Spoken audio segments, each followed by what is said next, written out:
Alors, donc pour cela, on va considérer deux vecteurs U et V dont on peut imaginer les coordonnées. Voilà.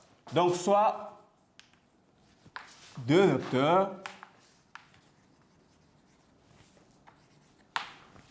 Voilà, U et V.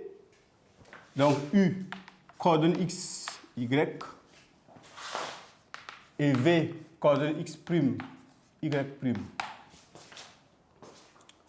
Donc, si X plus Y' nous donne 0, alors les vecteurs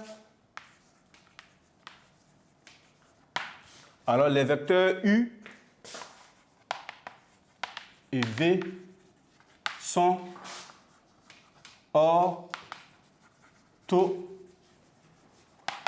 orthogonaux. Évidemment, à l'inverse, si la somme est différente de 0, les deux vecteurs ne sont pas orthogonaux. Okay? Donc, la disposition pratique ici que nous allons faire, disposition pratique. Voilà. Donc, il faut disposer les vecteurs de sorte que on puisse appliquer la formule plus facilement. Donc, voici les vecteurs U ici que nous allons mettre là. U, X, Y et V, X', Y'. Donc, on dit qu'on fait la somme du produit direct. Voilà. Somme du produit direct. Donc, X fois X' plus Y fois Y'. Si ça donne 0, les deux vecteurs sont collinéaires. Sinon, ce n'est pas collinéaire. Donc, si X' plus Y' donne 0, alors U et V sont orthogonaux. Alors, on notera nota bene que, voilà, notez bien.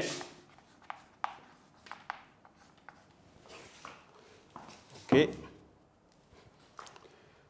Si X' plus Y' est différent de 0, alors U et V ne sont pas orthogonaux.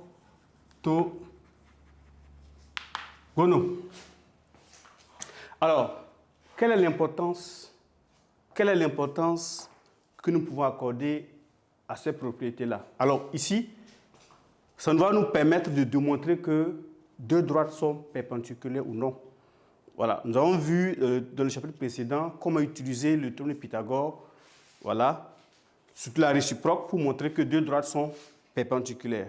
Et à nouveau, nous venons de voir une autre façon de montrer ou de démontrer que deux droites sont perpendiculaires en passant par l'orthogonalité de leurs vecteurs directeurs. Alors, nous allons faire un petit exemple, juste pour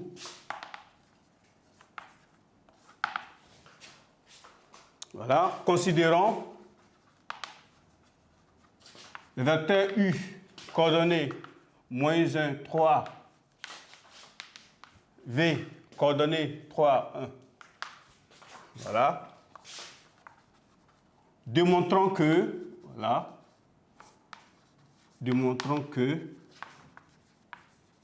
les vecteurs U et V sont orthogonaux.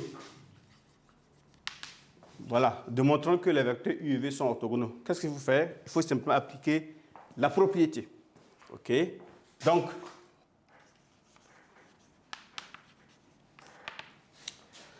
voilà, donc nous allons appliquer la propriété. Ici, c'est quoi? Donc, nous avons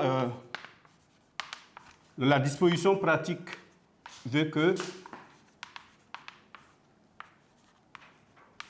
voilà, on fait la somme du produit direct. Donc, qu'est-ce qu'on a?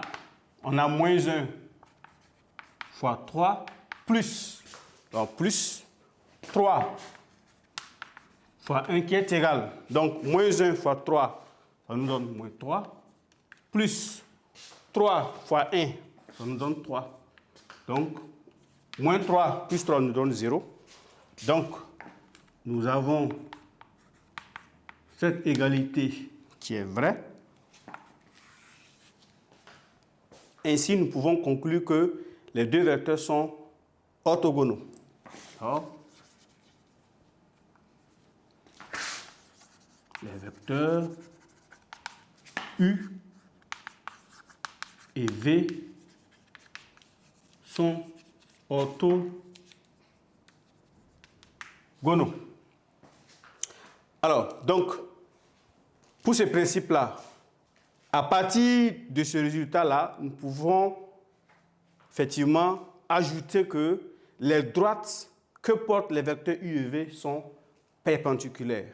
Voilà, comme nous l'avons vu dans la représentation, si les deux vecteurs sont orthogonaux, ça veut dire que les droites que portent les deux vecteurs-là sont perpendiculaires. Autrement dit aussi, ou à l'inverse, si deux droites sont perpendiculaires, donc les vecteurs qui les portent sont orthogonaux. Donc nous allons appliquer cette propriété-là dans les séances suivantes du moins, pour pouvoir démontrer que deux droites sont perpendiculaires ou non. Voilà. Donc ici, ce qu'il faut retenir ici, dans cette partie, c'est d'abord, ça va représenter deux vecteurs qui sont orthogonaux. Également, utiliser les coordonnées par les calculs pour démontrer que deux vecteurs sont orthogonaux. Et ensuite, déduire que les droites sont parallèles. Alors, on n'oublie pas le fait que si deux droites sont perpendiculaires, les vecteurs qui les portent sont orthogonaux, ou si deux vecteurs sont orthogonaux, les droites qui les portent sont perpendiculaires. Alors, ici prend fin, voilà, le chapitre sur le repère orthonormé et la distance. Alors, ce qu'il faut retenir de façon globale, cette partie, c'est de savoir représenter d'abord le repère orthonormé, connaître la définition, voilà. Ça va calculer la distance entre deux points AB ou AC, quelles que soient les coordonnées de ce point. Il faut savoir appliquer la formule que nous avons vue, à savoir la distance AB est égale à racine carrée de x de A moins x de B au carré plus y de B moins y de A au carré. Okay? Ensuite, au grand 2, il faut d'abord savoir représenter deux vecteurs qui sont orthogonaux, forcément portés par deux droites parallèles. Également, ça va utiliser les coordonnées, donc ça va calculer, à partir des calculs, démontrer que les deux vecteurs sont orthogonaux ou pas.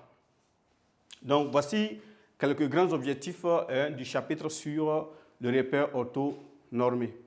Nous allons par la suite passer à la séance d'exercice. Merci.